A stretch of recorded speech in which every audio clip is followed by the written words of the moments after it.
Hey, it's Eryn. I don't know if I told you, but no one really has it all figured out.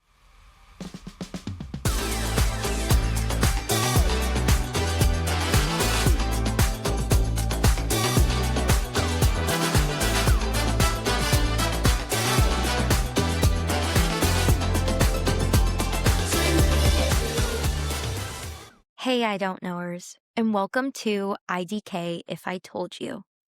Today, it's just me spilling all the tea on rebuilding your life, what it's really like to lose yourself, outgrow people, start over, and finally choose healing. So let's get real. This is my first solo episode, and I'm really excited for that. I would like to continue doing solo episodes as I'm trying to figure out my flow and what days work best for me. I definitely want to sprinkle in some of these solo episodes for you guys, and I'm really excited to be talking about this because I've been rebuilding myself for quite a while, but this year specifically has been really challenging for me. And not to get super emotional already, but I've really struggled this year. And I'm really hoping that you guys can take something away from this episode on what it's like to, I don't know, I guess, become independent and start healing. And I'm really excited for this episode. So I'm going to take you guys all the way back. All the way back to about, I want to say 3 years ago. So 3 years ago would have been October, I'm going to say October time of 2022. And that was when I met somebody that honestly changed my whole entire perspective on my priorities and what I was looking for, not just in romantic relationships, but also platonic relationships as well. And with this guy that I met, we had a very toxic dynamic. It was very toxic. We would go from talking to each other for a few months to then splitting up, not having conversations anymore, not talking to each other anymore. And this would go on for months. And I mean months, well into 2023 even. And it was so draining. It was so toxic. And it was really affecting me and my mental health when I eventually started dating this guy. I had to keep it a secret because nobody supported me in being with this individual. And that really sucked because I wanted my friends' support. I wanted mainly my friends' support because my family had known, but it was primarily my friends because they hated the fact that I was constantly going back to him. And it was just this really bad cycle that I needed to get out of. And when he and I ended our, what we like to call it nowadays, a situationship, I was really broken. I was really, really broken. When things officially ended, it was July of 2023. And I realized at that point, like, I can't be keeping my romantic life a secret anymore from my friends. And after I had even told them that, I've been keeping this secret from you for a really long time, they were all so supportive. It was because I was scared of being judged for going back to a toxic, it wasn't even really a relationship. It was a situation that I was in. And yeah, I think it was primarily that. But it completely changed how I thought about life because after that moment, I realized, oh my goodness, like I need to start prioritizing me and my mental health. And so I really put so much effort into me. And I was going into my sophomore year of college when things ended with this individual, and I poured myself into my academics, as I always do. I always do that, which is honestly a great thing for me because look at me now. But yeah, I really poured myself into my academics. I started focusing on what I really wanted, and that was good grades, figuring out what I want to do with my life, with my career choice, and also putting in the time for me and putting my energy into my friendships. And I really built some strong friendships during that time and really fell in love with myself within that year like no other. And I had struggled with mental health basically my whole life, if I'm being honest. And that year from, I want to say 2023 to 2024, I really thought I found me.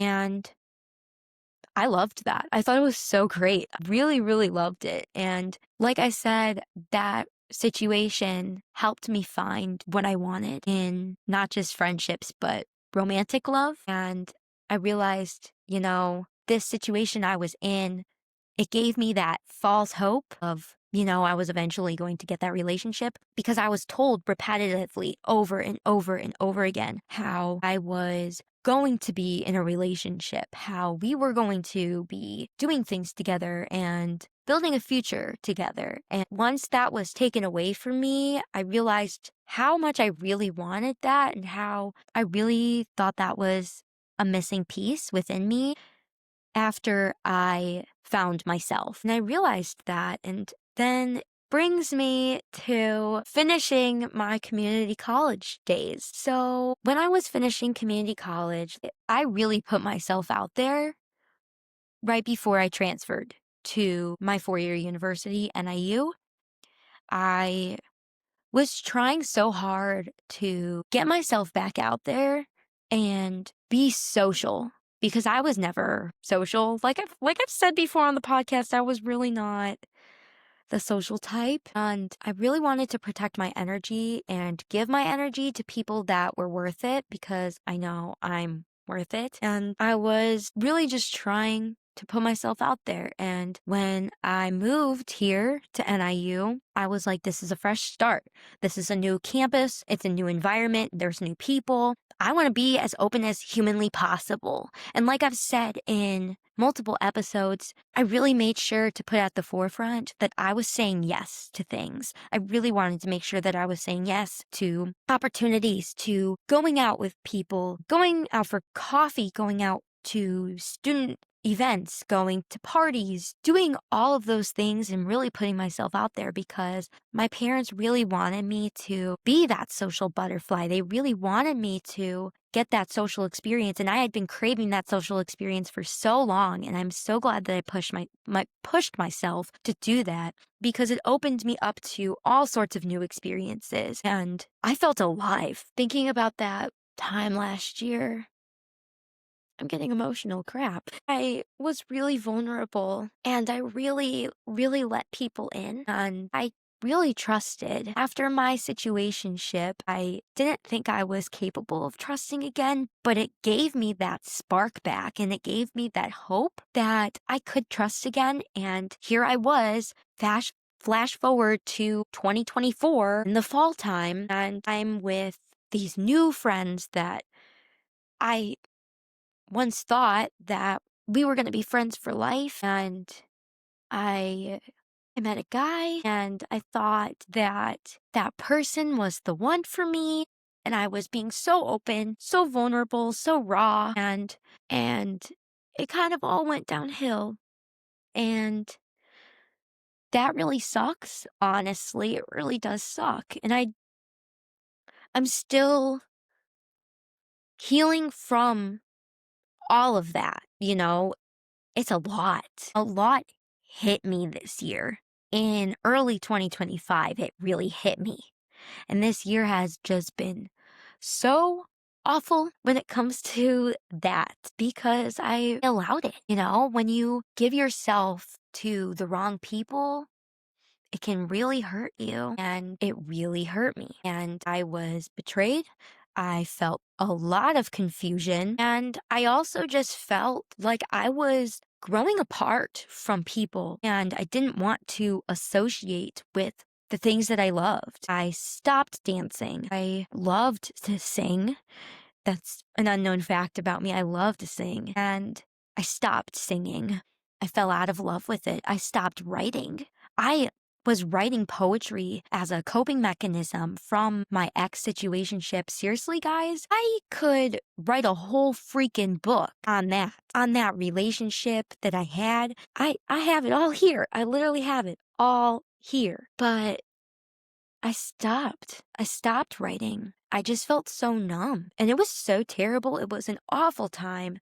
And I know my friends saw it. I know my family saw it. Last spring, I was going home a heck of a lot. And it was really, really bad. Like, there would be times where my parents were on their way back from having me at home for the weekend. And I would just be crying on the way back because I didn't want to be there. I just felt so terrible about myself. And it was so bad. It was terrible. There were so many times too when my dad was like, we were literally maybe like 5 minutes, 10 minutes tops from my apartment. And my dad was like, nope, made a U-E and turned right back around to go back home. Thankfully, my home isn't that far away from my campus, but still, I still feel so terrible that, that even happened. And to think that I allowed people to hurt me and disrupt my peace is just so heartbreaking for me. And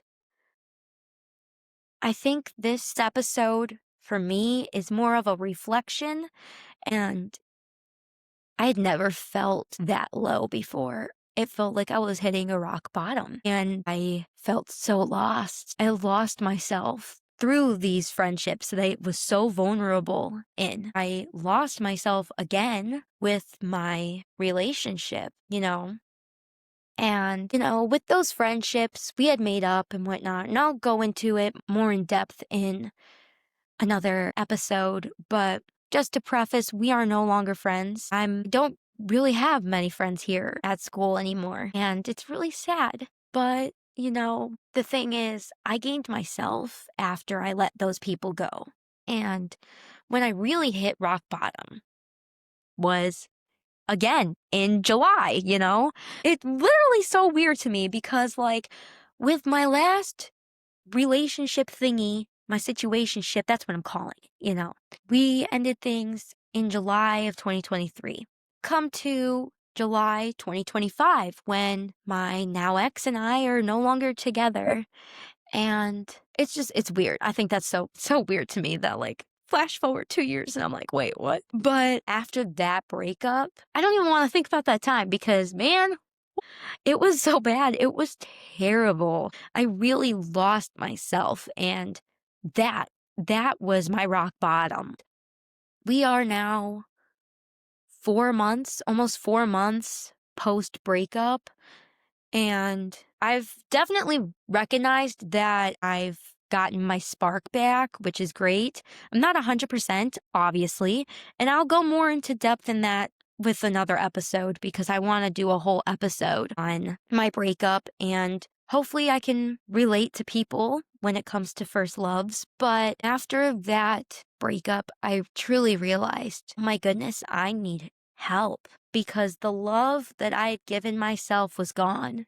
I had completely lost myself because with these friendships, with these relationships that I had that I gave myself to, I felt as though I couldn't trust anymore. It didn't matter if it was romantic. It didn't matter if it was platonic. I just couldn't give myself to somebody again. It didn't matter. Comment down below if you've ever felt that way because I know I'm not alone in that. I know I'm not alone in that. And when I started my senior year, and this is a little like this, it's not controversial. I know a lot of people have mixed opinions on this, but I started therapy and I knew that I needed that because I didn't want to resort to bad habits. I really want to get better. I do. And this is where we transition in starting to take care of me and choose me. And for those of you who are wondering, the only person that I am dedicated to, the only person that I am dating right now is Eryn, period. With emphasis. I am dating me right now.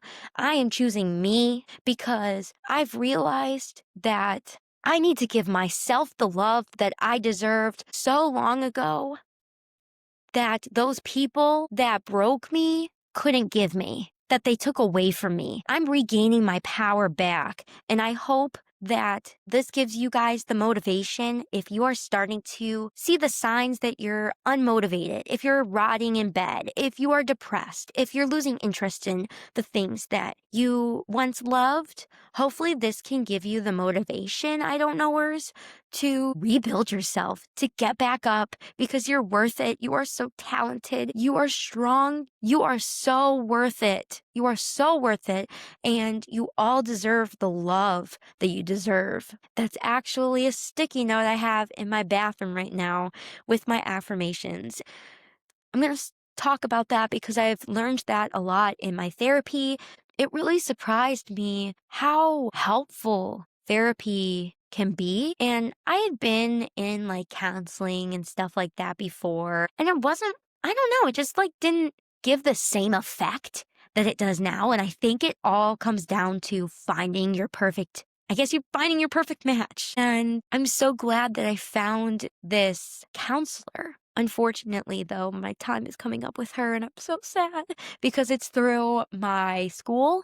I'm using the resources through my school, and thank goodness, because college students, I'm sure you have this, because I had no idea that there were counseling services at my college for free, mind you, for free. And I'm so blessed. I'm so thankful that I have that resource, because that's what's been really helping me the last couple of months. So yes, thank you for the free counseling. But yeah, I'm trying to break that stigma. I've really been trying and pushing to get myself back. And the first goal for me was, this process is going to be messy. It's going to be slow, but it's also going to be real. The first thing I really need to focus on is prioritizing being alone. I actually have a goal sheet that's right over there on my refrigerator, my original goal sheet.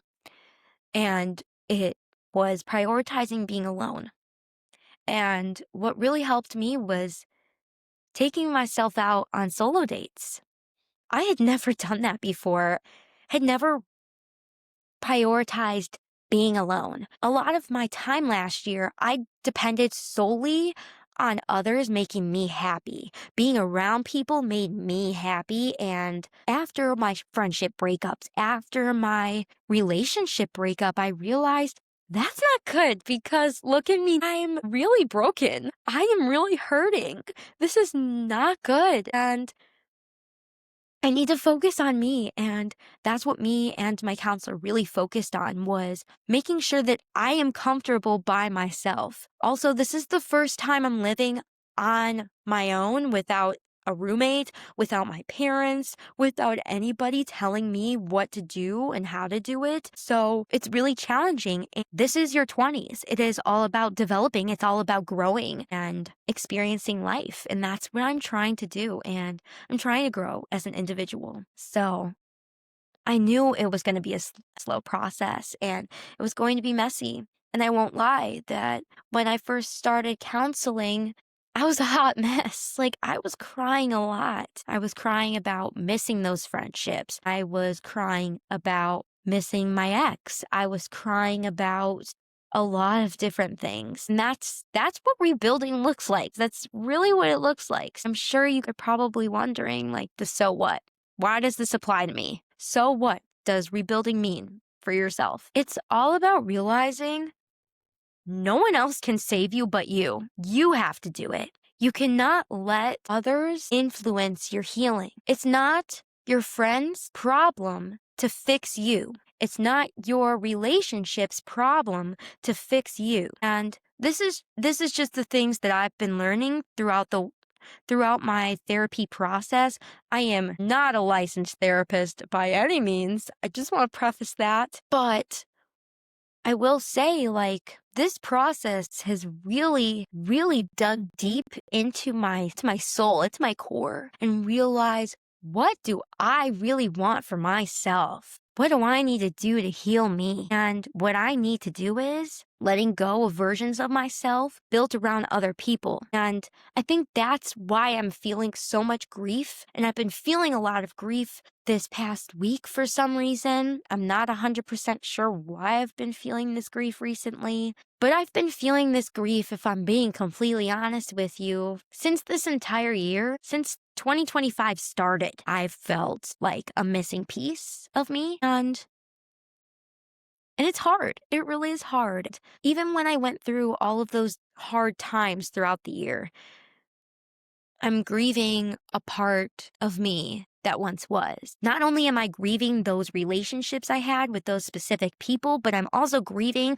a past version of myself when I was with those people. And I look back on my phone, pictures, at old text messages that I still have, at videos, posts on social media. It's really hard to see that, and I'm still learning, We're still all trying to figure it out, and that's what this podcast is about, is figuring it out and finding peace in solitude, strength in vulnerability. I've really grown to realize as my counseling sessions are coming to an end here very soon, which is so sad, and I'm hoping to continue and find somewhere else to go, but I've realized that at the end of the day, I'm choosing healing even when it's uncomfortable. I'm going to say that one more time so that it really sinks in. And if you resonate with this, please repeat this. I'm choosing healing even when it's uncomfortable. Even when it's uncomfortable. I think that's great. That I've come this far and realized that, it really makes me proud. I'm such a hot mess. I'm so sorry. But, I really want this to be a safe place for all of you. This is the journey. This is the time to start over. And this podcast is so therapeutic for me. And I really want my I don't knowers to feel that freedom when it comes to starting over. And the freedom that comes from starting over on your own terms, not on their terms, not on your old friend's terms, not on your ex's terms, not on your mom's terms, not on your dad's terms, not on your grandmother's terms, your siblings' terms, your own freaking terms, okay? On your own terms. And seriously, rebuilding my life, rebuilding myself has changed the way that I show up in my friendships, in my family relationships, in school, in my career, as I'm approaching adulthood, as I'm about to graduate. I'm so excited to even announce that I have yet to announce this, but I got an internship a few weeks ago, and I am so unbelievably proud of myself. And if it weren't for me going to counseling and starting over and rebuilding myself, I wouldn't have had the confidence to have gotten that internship. If it weren't for counseling, if it weren't for seeking medical professional help where I needed it, I wouldn't have put myself out there in classes. A lot of my classes are discussion based, and I have to participate. With me talking about my feelings, I've been gaining the confidence to talk in class, to make connections in my classes. I've made a lot of friends in my classes this year, and I didn't do that last year. I really didn't. Yeah, I had friends, but I just stuck to those friends. And now that those friends, or should I say friends, are no longer my friends anymore, I'm able to be who I want to be. I have the freedom to be who I want to be without being held back because it's on my own terms, because I want to. I get to interact with whoever I want to because I'm not being held back by certain individuals who won't allow me to hang out with certain people. Like, for example, I became friendly with several people last year in my Spanish class, and now I hang out with them sometimes or through my old roommate situation, I reconnected with somebody, and now me and this person are really good friends. If it weren't for all of these things that fell apart and me getting the confidence and building that confidence to leave a toxic situation, I wouldn't be the person I am today. And I am so, so glad that I chose myself. Like I said, when I felt lost, I started small. I got that help. I went to those resources and I got that help. There are always resources. I will be putting those resources in the description because I really think prioritizing your mental health is so important. It doesn't matter where you are in your life. It doesn't matter if, you have lost motivation to do the things that you love, or if you're just feeling like, I could do better, I want to do better, I feel content, but I want to improve myself. Go get that help. I strongly, strongly, strongly encourage it. I really do. And yeah, and prioritizing your mental health, prioritizing your physical health. Through counseling, I found my love for dance again when I had lost it. While I was dealing with my mental health crisis, I stopped doing the things that I love, like I previously mentioned, and now I'm doing all of those things again. All of them. All of them. I'm writing about my experiences that I've been through. I am talking them out to my podcast. I finally built up the courage to start a podcast when I've been talking about doing a podcast for years since high school. I am dancing again. I started going to Zumba classes at my local rec center, listening to some of my favorite artists again. While I was going through my breakup, I couldn't listen to my favorite music. I was just done. I didn't want to listen to anything. I also didn't want to watch rom-coms, my favorite kind of TV, movies. I couldn't watch it. And now I'm starting to do that again.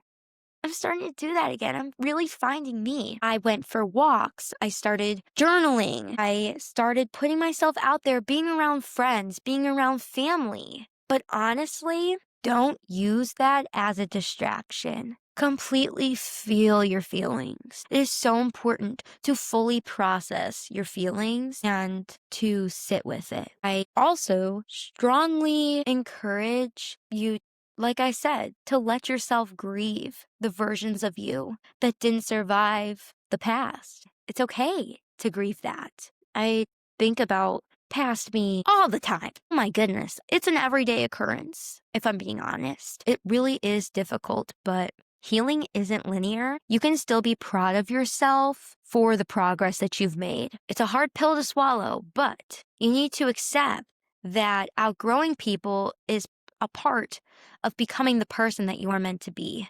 And that's something that I'm really struggling with right now as I'm grieving, as I'm processing, as I'm still going through the motions of everything. I'm going to see if I can tag this in the description as well. But today I saw a TikTok of this girl talking about how she is still talking about things that she went through several years ago, just because that happened several years ago and it's in the past and you may have healed from it, or it's done and over with, it's in the past. You can still talk about it. And I feel like that is so taboo. So many people are like, well, why are you still talking about it? Like, that happened so long ago. Because it still bothers me, dude. It made me who I am today. I'm allowed to talk about it.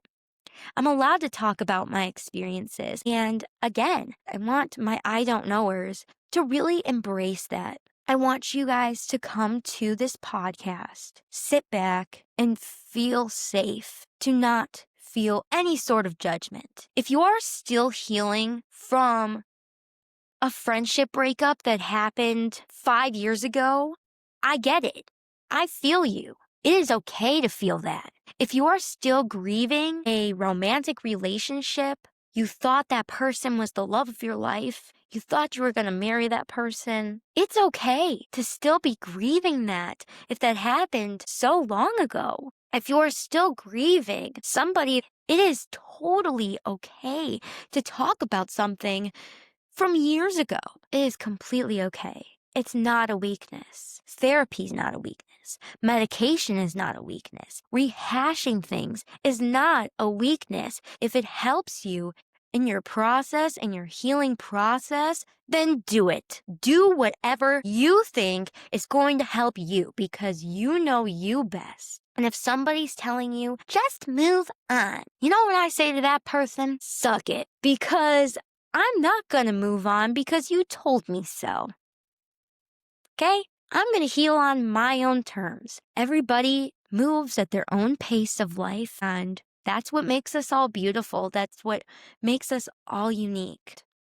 I really encourage you to reflect on your own rebuilding chapters. Were there times in your life where you had to rebuild yourself? Were there times in your life where you felt completely lost and you didn't know where to turn? Is that you now? And if that is you now, I hope you use this as a way of being like, I'm not alone, because Eryn is also going through this right now. Being in your 20s is hard. Being a teenager is hard. I've been there. Being a teenager is hard.